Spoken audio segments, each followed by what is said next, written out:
أعوذ بالله من الشيطان الرجيم. بسم الله الرحمن الرحيم. الحمد لله رب العالمين. الصلاة والسلام على رسول الأمين وعلى آله وصحبه أجمعين. மதிப்பிற்குரிய உலமாக்களே, இங்கு வருகை தந்திருக்கின்ற அதிதிகளே, அன்புள்ள இஸ்லாமிய சகோதரர்களே, சகோதரிகளே, அல்லாஹ்வுடைய தீனின் வாழ்த்துக்களை இந்த சந்தர்ப்பத்தில் உங்களுக்கு தெரிவிப்பதில் மகிழ்ச்சி அடைகின்றேன். அஸ்ஸலாமு அலைக்கும் வரஹ்மத்துல்லாஹி வபரகாத்துஹு.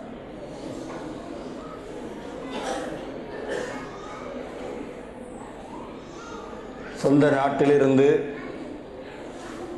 உறவுகளை, பிறந்த மண்ணை மறந்து நீண்ட தூரம் பயணித்து இந்த மண்ணில் வாழ்கின்ற உங்களுடைய வாழ்க்கை போக்குகள் அனைத்தும் அல்லாஹ்வுக்கு பொருத்தமானதாக, அவனது கொள்கைக்கு இணங்கியதாக அமைய வேண்டும் என்று பிரார்த்தித்தவனாக,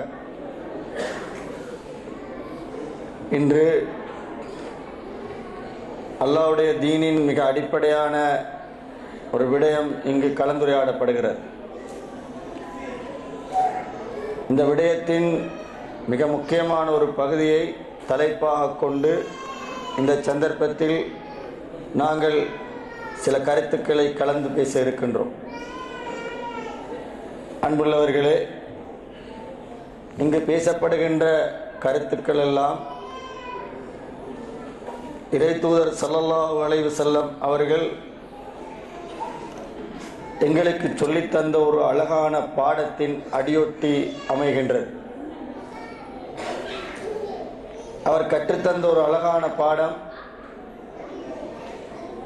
ஒரு பிரார்த்தனையின் வடிவில் எங்களுக்கு கற்றுத்தந்த பாடம், ஒரு மோமினுடைய வாழ்வில் எப்பொழுதும் இணைந்து வர வேண்டிய ஒரு பிரார்த்தனை. அல்லாஹும்ம இன்னா நஸ்அலுக இல்மன் நாஃபியன் வ அமலன் முத்தகப்பலன் வ ரிஸ்கன் ஹலாலன் தய்யிபா. அல்லாஹ்விடத்தில் பிரார்த்திக்குமாறு கற்றுத்தந்து அவர் பிரார்த்தித்த அந்த பிரார்த்தனையின் ஒரு அடிப்படையைத்தான் இப்பொழுது நாங்கள் நிலைப்படுத்தி கொண்டிருக்கிறோம். பயனுள்ள அறிவை எங்களுக்கு தருவாயாக, அங்கீகரிக்கப்படுகின்ற சீரான செயற்பாடுகளை எங்களுக்கு தருவாயாக, அங்கீகரிக்கப்பட்ட ஹலாலான உணவை எங்களுக்கு தருவாயாக என்று பிரார்த்திக்குமாறு இறை தூதர் ஸல்லல்லாஹு அலைஹி வஸல்லம் அவர்கள் எங்களுக்கு கற்றுத்தந்தார். சீரான செயற்பாடும்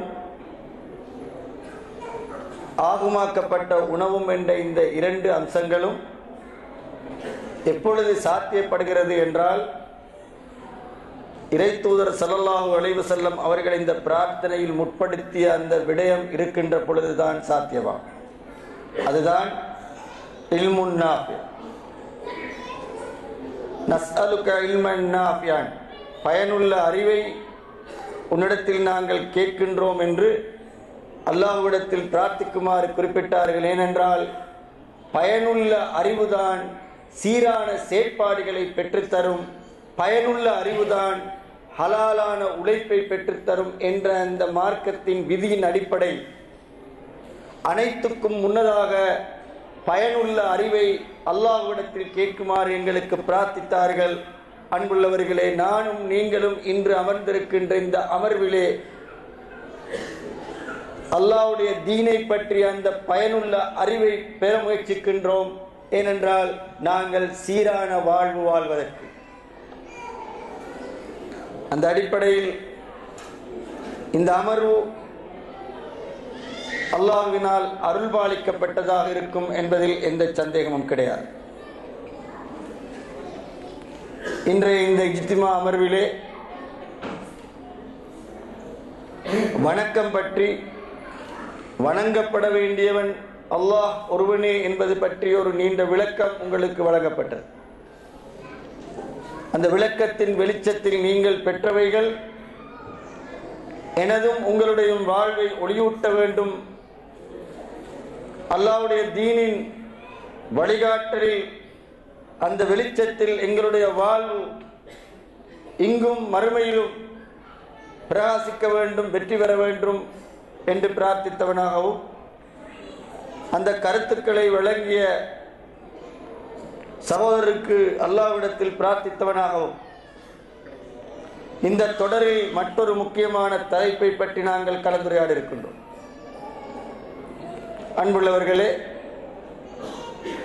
அஸ்ஸலாத் என்ற தொழுகை சுவர்க்கத்தின் திறவுகோலாக கருதப்படுகின்ற தொழுகையை, அது எவ்வாறு சுவர்க்கத்தின் திறவுகோலாக இருக்கிறது, மிஃப்தாஹுல் ஜன்னா என்பது பற்றி ஒரு கலந்துரையாடலை நாங்கள் நடத்த இருக்கின்றோம். தொழுகை ஒரு ஆரம்ப பாடம்.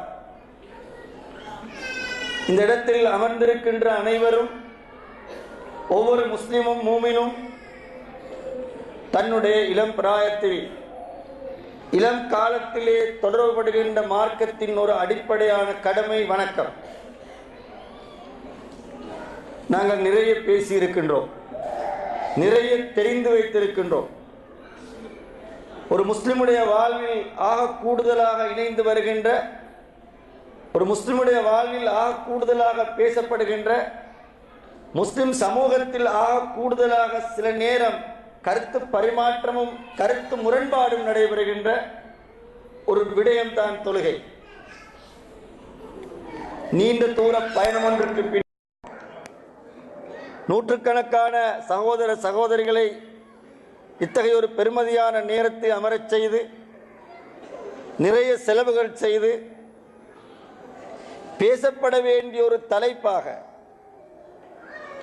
இன்னும் தெரிந்து கொள்ள ஏதாவது இருக்கின்றதா என்ற ஒரு தலைப்பாக தொழுகை இருக்கிறதா என்றால் சில நேரம் உங்களுக்கு ஆச்சரியம் ஏற்படும். நாங்கள் நிறைய தெரிந்து வைத்திருக்கின்ற இந்த தலைப்பில் ஏன் நாங்கள் மீண்டும் பேச வேண்டும் என்று. அந்த அளவுக்கு இது ஒரு ஆரம்ப கால பாடம்.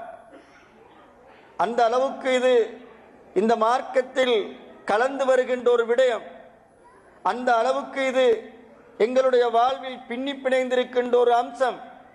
அந்த அளவுக்கு இது எங்களுடைய கற்றலிலும் கற்பித்தலிலும் கலந்து போயிருக்கின்ற ஒரு விடயம். அப்படியான ஒரு விடயத்தை பற்றி மீண்டும் ஓரிடத்தில் அமர்ந்து நேரத்தை செலவு செய்து பேசுவதற்கு என்ன தேவை இருக்கிறது என்று சில நேரம் நீங்கள் சிந்திக்கக்கூடும். அன்புள்ளவர்களே, தொழுகை என்ற இந்த அற்புதமான அல்லாஹ்வுடைய தீனின் தூண், அல்லாஹ்வுடைய தீனின் அடிப்படை அத்திவாரம், அது குறித்த சமூகத்தின் நிலைப்பாட்டை அவதானிக்கின்ற பொழுது இந்த தொழுகை இன்னும் இன்னும் பேசப்பட வேண்டும் என்ற ஒரு முடிவுக்குத்தான் நாங்கள் வர வேண்டியிருக்கிறோம். சுவர்க்கத்தை நோக்கி அழைத்து செல்கின்ற இந்த உன்னதமான கடமை, அது குறித்த சமூகத்தின் அபிப்பிராயம், அதன் நிலைப்படுத்தல் பற்றிய செயற்பாட்டு ரீதியான ஒழுங்கு, இவற்றை அவதானிக்கின்ற பொழுது இது குறித்து நாங்கள் இன்னும் பேச வேண்டும். ஏனென்றால் இந்த கடமையின் ஊடாக சுவர்க்கத்தை நோக்கி மனிதர்களை அழைத்து செல்ல வேண்டிய தலையாய கடமை எங்களுக்கு இருக்கிறது, பொறுப்பு எங்களுக்கு இருக்கிறது. அந்த வகையில் தான் இந்த தலைப்பு குறித்து நாங்கள் கலந்துரையாடுகின்றோம். அல்லாஹ்வுடைய தீனின் பார்வையில் இதற்குரிய முக்கியத்துவம் நீங்கள் அறிந்ததே. என்றாலும் அந்த முக்கியத்துவம் ஒரு மரபு ரீதியான பாடமாக அமைகின்றதன் காரணமாக அதனுடைய ஆழத்தை நாங்கள் அறிந்து கொள்ள தவறிவிடுகிறோம்.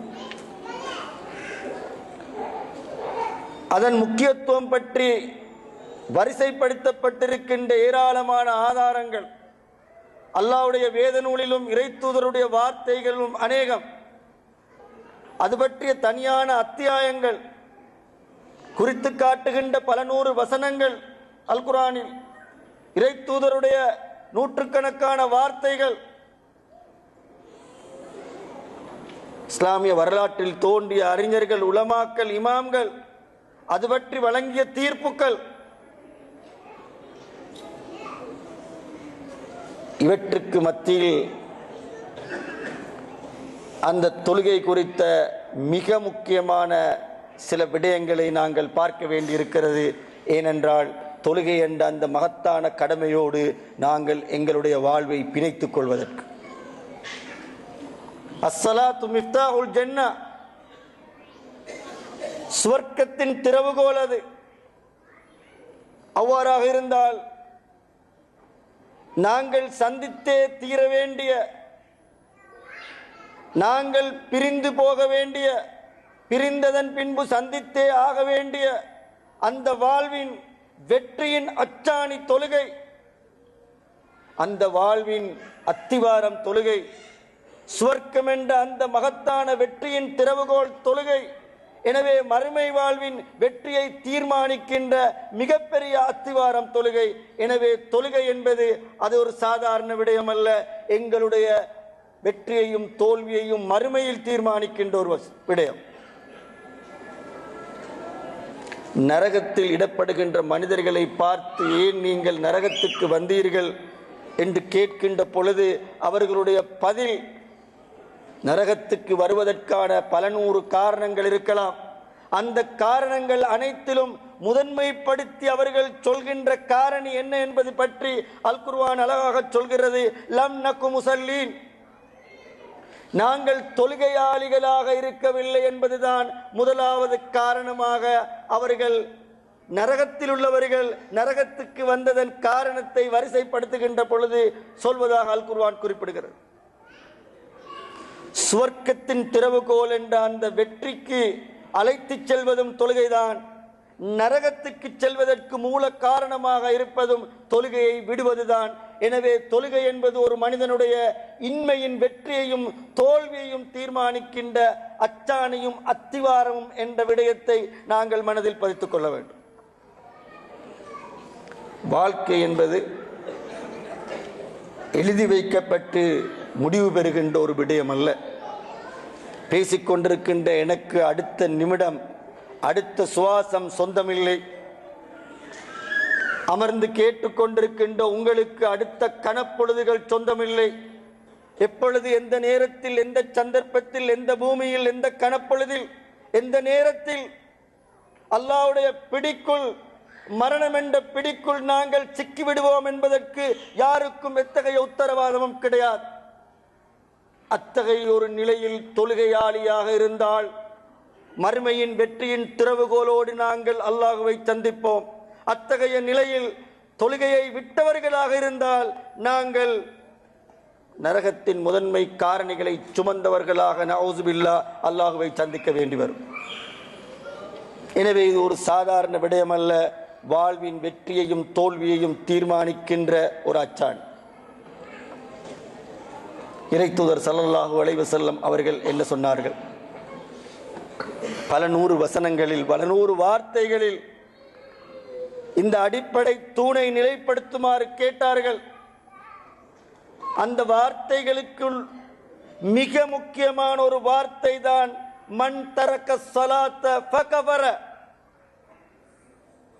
தொழுகையை யார் விட்டுவிட்டாரோ அவர் நிராகரித்து விட்டார். ஃபகஃபர, நிராகரித்து விட்டார். வாழ்வு முழுவதுமா? வாழ்வு முழுவதுமா? கேட்கப்பட்ட பொழுது பதிலளித்தார்கள்.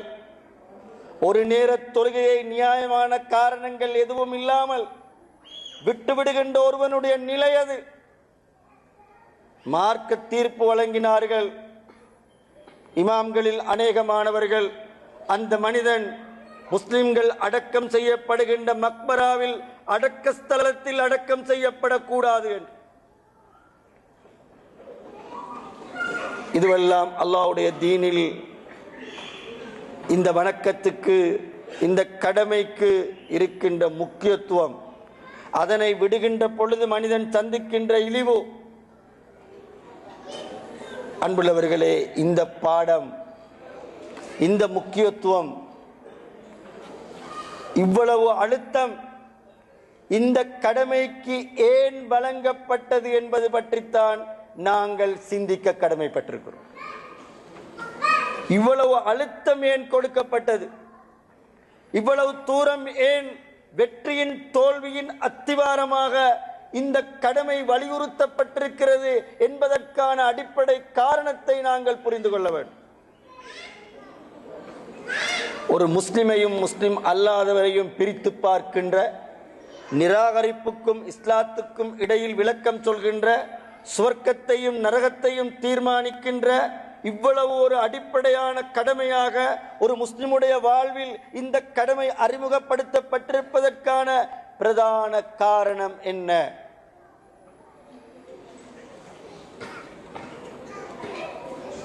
ஈமானுக்கும் நிராகரிப்புக்கும், இஸ்லாத்துக்கும் நிராகரிப்புக்கும் இடையில் தொழுகை ஒரு பிரிகோடு. அல் ஃபர்கு பைனல் குஃப்ரி வல் இஸ்லாம். இஸ்லாத்துக்கும் நிராகரிப்புக்கும் இடையிலான பிரிகோடு ஹுவஸ்ஸலா, தொழுகை. ஆனால் இந்த தொழுகை நிராகரிப்புக்கும் ஈமானுக்கும் பிரிகோடாக எங்களுடைய வாழ்வில் வந்து போகின்றதா? சுவர்க்கத்தையும் நரகத்தையும், சுவர்க்கத்தை சந்திப்பதற்கும் நரகத்தை தவிர்ப்பதற்கும் உரிய ஒரு திறவுகோலாக இது வந்து போகிறதா? மார்க்கம் வலியுறுத்துகின்ற அதே அடிப்படையில் ஒரு அத்திவார அம்சமாக அது எங்களுடைய வாழ்வில் இணைந்திருக்கிறதா? அல்லது அதனை நிறைவேற்றாத மனிதர்கள் குறித்து எங்களுடைய நிலைப்பாடு ஒரு ஒதுக்குகின்ற நிலைப்பாடாக இருக்கிறதா? தொழுகை பற்றி எங்களுடைய மனப்பதிவு என்பது அது எங்களுடைய வாழ்வில் சாதாரணமாக வந்து போகின்ற ஒரு விடயம். அதற்கு இவ்வளவு முக்கியத்துவம் மார்க்கத்தில் கொடுக்கப்பட்டிருந்த பொழுதிலும் எங்களுடைய வாழ்வில் அதற்கு கொடுக்கப்படுகின்ற அழுத்தமும் முக்கியத்துவமும் மிக குறைவானது என்பதுதான் யதார்த்தம். இந்த சமூகத்தில், அது இங்கா அல்லது நாங்கள் பிறந்த நாட்டிலா, தொழுகையை நிலைநாட்டுகின்ற மனிதர்களுடைய எண்ணிக்கையை பார்க்கின்ற பொழுது இந்த முக்கியத்துவம் ஊடுருவி சென்று இந்த அடிப்படை கடமை சமூகத்தின் ஒரு தலையாய பொறுப்பாக, கடமையாக, வணக்கமாக மாறவில்லை என்பதுதான் யதார்த்த பூர்வமான உண்மையாகும். அன்புள்ளவர்கள், வீட்டுக்கு வீடு, கிராமத்துக்கு கிராமம், நிறுவனத்துக்கு நிறுவனம், அமைப்புக்கு அமைப்பு, ஐவேளை தொழுகையையும் சரியாக நிறைவேற்றாத மனிதர்கள் இருக்கிறார்கள், நிறைந்திருக்கிறார்கள். எந்த வீட்டில் தந்தை தொழுகையாளியாக இல்லாத நிலையில், தாய் தொழுகையாளியாக இருக்கின்ற நிலையில் இவர் மார்க்கத்தின் தூணை தகர்த்தவர் என்று ஒதுக்கி பார்க்கப்படுகின்ற கலாச்சாரம் இருக்கிறது? எந்த நிறுவனத்தில் தொழாதவர்களுக்கும் தொழுகின்றவர்களுக்கும் இடையில் பிரிகோடு இருக்கிறது? எந்த குடும்பத்தில் தொழாதவருக்கும் தொழுகின்றவர்களுக்குமான பிரிகோடு இருக்கிறது? இறை தூதர் காட்டிய அந்த பிரிவும் பிரிகோடும் எங்கிருக்கிறது? இத்தகைய முஸ்லிமையும் முஸ்லிம் அல்லாதவரையும் பிரித்து பார்க்கின்ற இந்த பிரிகோடு எங்களுடைய வாழ்வில் இல்லாமல் தொழாதவரும் தொழுகின்றவரும் கலந்து போயிருக்கின்ற ஒரு சமூக சூழலில் தொழுகை முக்கியத்துவம் இழந்திருக்கிறது. தொழுகை முக்கியத்துவம் இழந்திருக்கிறது. சகோதரன் தொழாதவன், சகோதரி தொழுகின்றவர், இரண்டு குடும்ப உறவுகளுக்கும் இடையில் வீட்டில் எத்தகைய பாகுபாடும் கிடையாது. திருமண பந்தத்தில் மணமகனுக்கும் மணமகளுக்கும் இடையில் தொழுகை வந்து போவதில்லை. பேச்சுவார்த்தைகளில் தொழுகை வந்து போவதில்லை. ஒரு மணமகன் தொழுகையாளியாக, மணமகள் தொழுகையற்றவளாக இருக்கின்ற நிலையில் அங்கு ஒரு அழகான திருமண உறவு நடைபெறுகிறது. சீர்தூக்கி பார்க்கப்படுவதில்லை. இறை தூதருடைய பிரிகோடு கிடையாது. பிறந்து வளர்ந்து இறந்து போகிறார்கள் தொழுகை இல்லாமல், முழு முஸ்லிம் சமூகத்தின் சகல உரிமைகளையும் அனுபவித்தவர்களாக. எத்தகைய பாகுபாடும் கிடையாது. இந்த வேறுபாடற்ற தன்மை, அல்லாஹ்வுடைய தீனின் அத்திவாரமான இந்த கடமை பொடுபோக்குத்தனமாக மனிதர்களால் பார்க்கப்படுவதற்கு ஒரு அடிப்படையாக இருக்கிறது. எனவே தொழுகையற்றவர்கள் புறக்கணிக்கப்பட வேண்டும். வழிப்படுத்தி அவர்கள் நெறிப்படுத்தப்பட்டு முக்கியத்துவம் கூறப்பட்டு அதன் பிறகும் தொழுகையை நிலைநாட்டாத மனிதர்கள் புறக்கணிக்கப்பட வேண்டும். ஏனென்றால் அல்லாஹ்வுடைய பார்வையில் இந்த தீனில் அவர்களுக்கு எத்தகைய இடமும் கிடையாது. மறுமையிலும் நிலைமை அவ்வாறுதான் அன்புள்ளவர்கள். இத்தகைய ஒரு அழுத்தம் சமூகத்தில் ஏற்பட வேண்டும் என்பது இந்த அமர்வுகளில் தொழுகை பற்றி பேசுவதற்கான பிரதான காரணம். அல்லாஹ்வுடைய தீனில் இவ்வளவு தூரம் அழுத்தம் கொடுக்கப்படுவதற்கான காரணம். ஒருவர் தொழுகையை நிலைநாட்டுகின்ற ஒரு காரணத்துக்காக எப்படி சுவர்க்கத்துக்கு சொந்தக்காரனாகிறார்? ஏன் இந்த தொழுகைக்கு இவ்வளவு முக்கியத்துவம்? ஏன் அது ஒரு பிரிகோடு? ஏன் அது ஒரு முஸ்லிமுடைய இஸ்லாத்தையும் ஈமானையும் தீர்மானிக்கின்ற அச்சாணி? இங்கு அமர்ந்திருக்கின்ற சகோதரர்கள் சகோதரிகள் கடந்த காலம் எப்படி அமைந்தது என்பதல்ல பிரச்சனை. அடுத்த கணப்பொழுதில் இருந்து அல்லாஹ்வுடைய தீனின் இந்த அத்திவாரத்தை, இந்த அடிப்படையை உங்களுடைய வாழ்வில் இணைத்துக் கொள்ளுங்கள். இனி ஒரு பொழுதும் எந்த சந்தர்ப்பத்திலும் இந்த கடமையில் இருந்து நான் விடுபட மாட்டேன் என்ற அந்த திட சங்கற்பத்தோடு இந்த அமர்வில் இருந்து நீங்கள் வெளியே செல்லுங்கள். எல்லாம் வல்ல அல்லாஹ் தஆலா உங்களுக்கும் அருள் பாலிப்பான். இந்த அமர்வுக்காக உழைத்த அனைத்து மனிதர்களுக்கும் அருள் பாலிப்பான், நான் உட்பட. அன்புள்ளவர்களே, ஏன் இந்த முக்கியத்துவம்? ஏன் இந்த அழுத்தம்?